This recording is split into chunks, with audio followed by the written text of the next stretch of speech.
Okay, yes, you can go ahead, Jody, we can hear you. Okay, thank you very much, Program Director. Good morning to all of you colleagues, and thank you very much for giving that summary of the proceedings yesterday. Our colleague from ECSECC, I think, if I got it correctly, I would like first to appreciate all of you that have been involved in these discussions.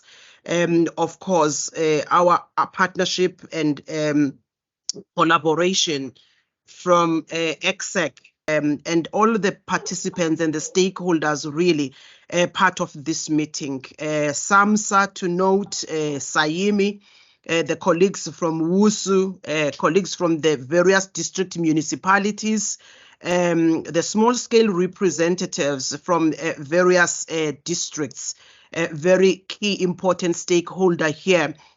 Equally, our colleagues and my former colleagues from the DFFE, especially the Fisheries and Aquaculture component, Mr. Ngongwa, Mr. Keegan from the Aquaculture, colleagues from the ECDC, the ECRDA, CETA. I do know that we've got a huge participation from them.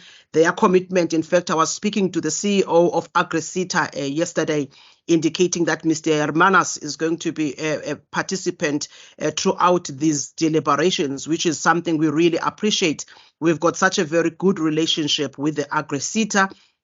Various participants from the civil society organizations, the WWF, Wild Coast Abalone, and Rivendell Hatchery Ornamentals, and colleagues from other departments, probably that I might not have mentioned, and of course, the colleagues from the Department of Rural Development and Agrarian Reform.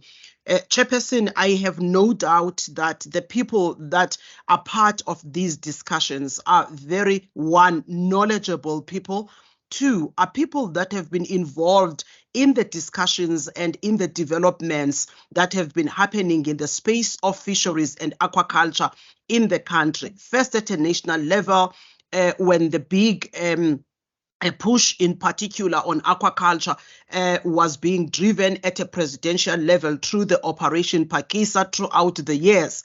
And of course, the prominence of the small-scale fisheries that came about as a result of the court judgment of the Equality Court in 2007, wherein we were instructed by the Equality Court to address the inequalities in terms of the participation and access and economic participation by the small-scale communities that reside along the coastline that for many years have been using these resources. Chairperson, am I still audible? Yes, yes, you are. Yes, you are audible. Thank you very much. Thank you very much. So we've been moving this discussion from a perspective of both the small scale and the aquaculture for several years. And as I say, the discussion and the prominence of the small scale and addressing the inequality on the access and the livelihood of the people residing in these communities was triggered by that Equality Court ruling of 2007. Albeit that the process has been moving slowly, but I am very, very sure that many of you seated in that room do know that at least from the period of 2016, we gained impetus in terms of driving at least the amendment of the Marine Resources Act, which was then signed into law in 2016 in February by Parliament, wherein the bigger component of the people of this country residing in the coastal communities were recognized and became included, and so that they can have a meaningful participation into the ocean space and in particular in the fishery space. So the processes were led at the time by the then Department of Agriculture, Forest and Fisheries to the amendment of the policy, and further that it was the identification of the fishers, establishment of the cooperatives, which is the cooperatives that now we have throughout the 4 coastal provinces, the Northern Cape, the Western Cape, the Eastern Cape, and the KZN.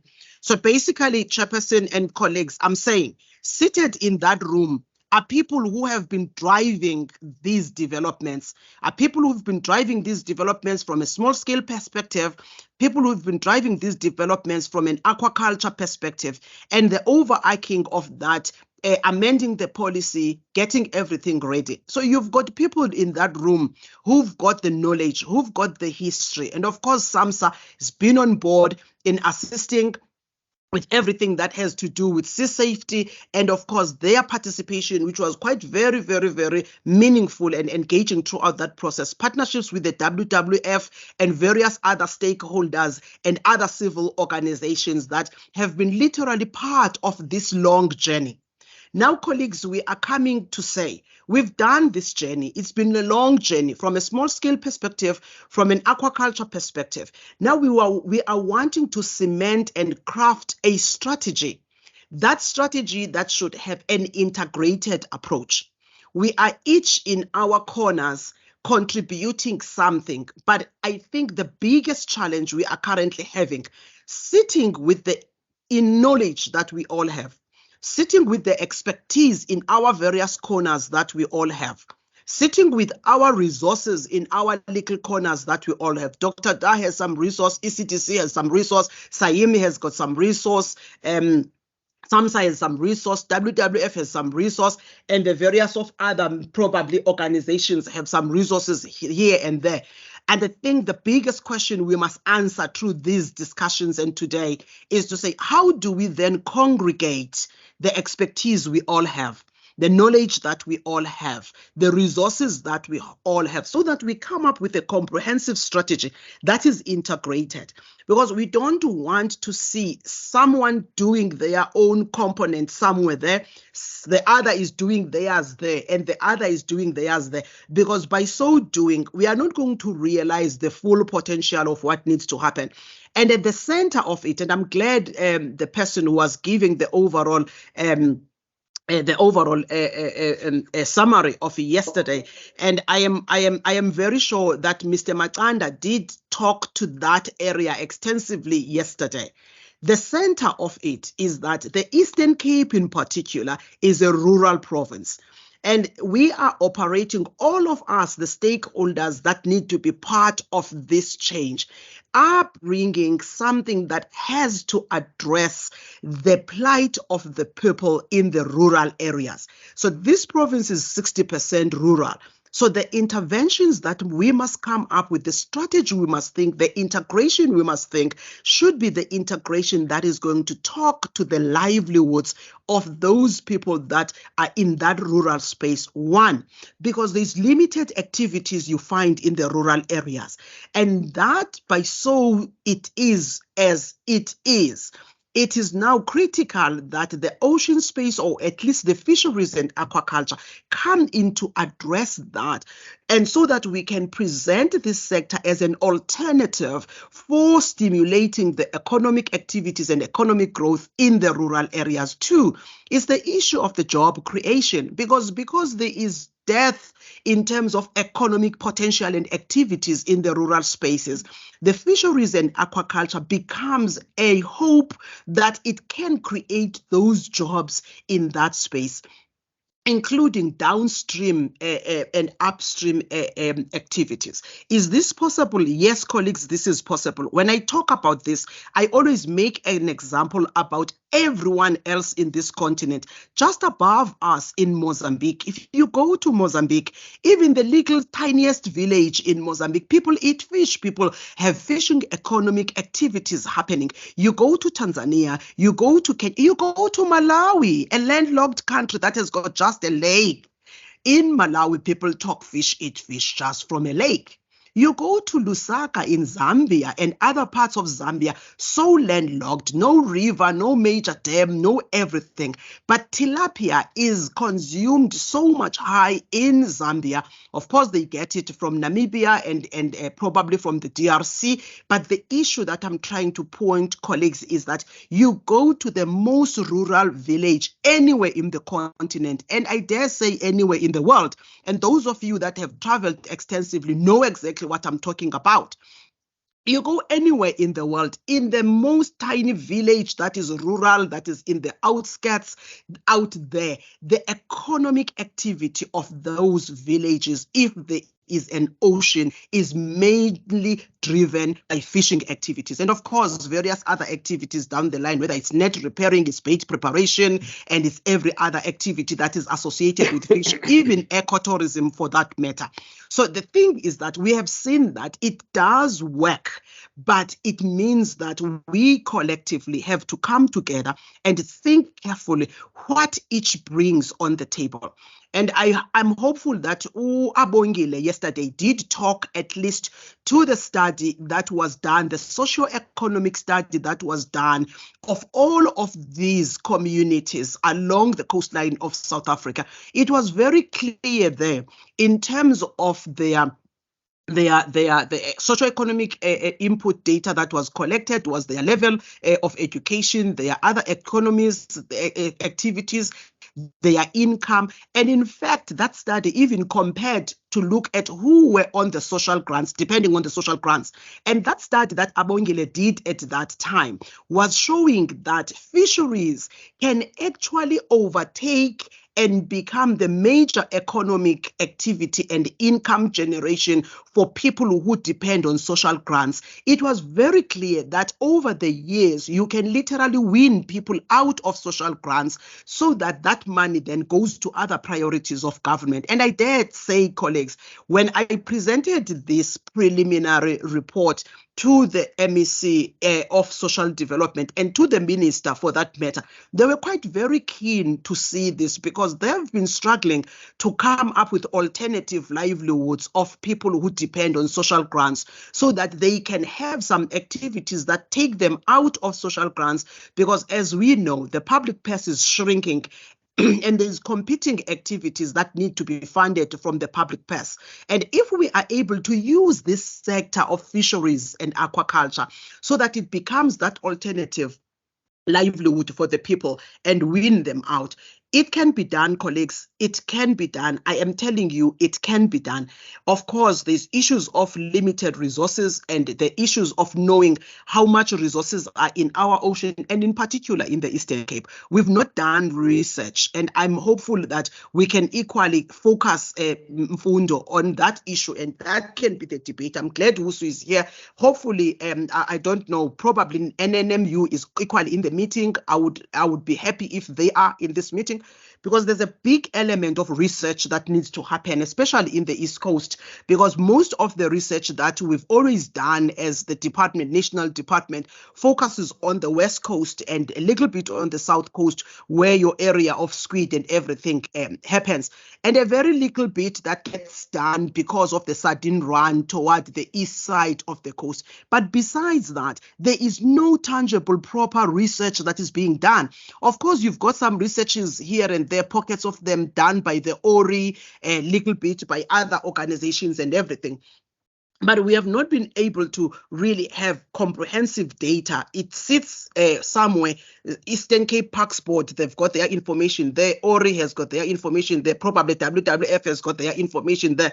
But we've not set to see whose data is having what in terms at least of mapping the biomass of the resources. That we are just quick to say, oh, the resources are shrinking. I'm not saying they are not shrinking. I'm a fisheries scientist myself.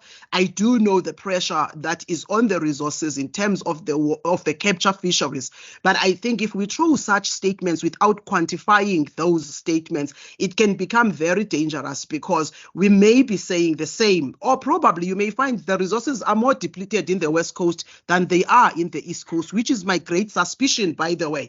But there's so much big economic activity happening in the West Coast, and it has not stopped because that the resources have been shrinking. The case of the abalone is a case in example here. Abalone fisheries is still going on in the Western Cape, despite that the biomass is said to be declining and the TAC has been declining over the years. But it is still an economic activity, whether in a black market or done properly. The West Coast rock lobster is another example, albeit that the resources has been big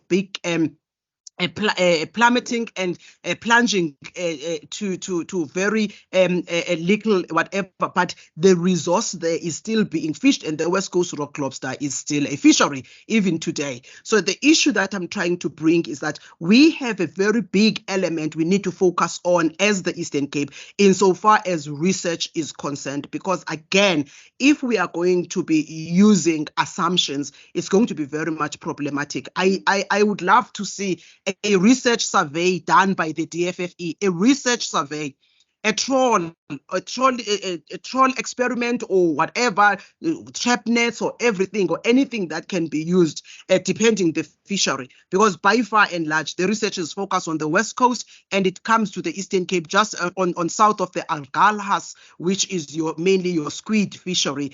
Besides that, chasing the sardine to Durban and stuff like that, literally your research vessels of the department never do any further research than that. The Africana doesn't come the side of the East Coast to do research. You name them, all of them, the Sardinops and all of the research vessels for that matter, as I say, except for the squid until the South Coast. So there's a big element of research that we need to focus on.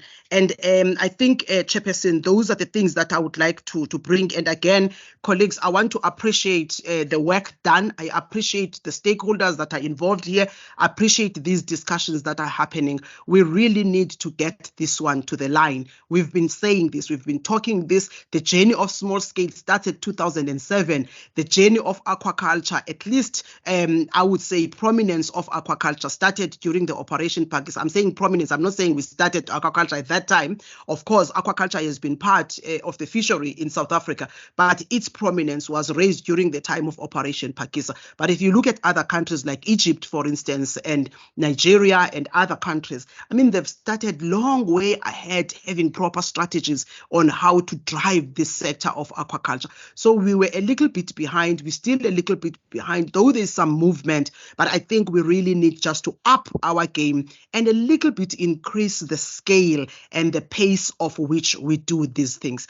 And I think that working together and having a clear plan and a strategy so that everybody that contributes come to contribute on a clear plan so that each one's effort add up to the other. If you go to Google Scholar, you'll see there the logo standing on the shoulders of the giants. We need not reinvent the wheel, colleagues. We need not do our own little things on the corners. We need to stand on the shoulders of the giants. Each and every one of us add to that giant, and we need to add our effort. Add to ECSECC, ECSECC adds to DRDAR, DRDAR adds to WWF, WWF adds to the other, to ECDC, add to SAIMI, add to the other, so that we can literally say we stand on the shoulders of the giant, and that generation that comes after us, that they may take up the work and continue with the work, because we have been able to consolidate and congregate our efforts, including our resources, so that we can push this sector forward. Thank you very much, Chairperson, and thank you very much, colleagues. Thank you very much, HOD, for those reassuring remarks that you have given us today. I think we are highly motivated to know that as the head of the department, you are really fully committed to this initiative we are undertaking today, and that you will lead this initiative from the front. We really highly appreciate it. We look forward to presenting to you the outcome of this workshop, and as well as the draft strategy that ultimately will be adopted by EXCO and to inform resource allocation for this sector. Thank you very much. We highly appreciate the time that you have set aside for us.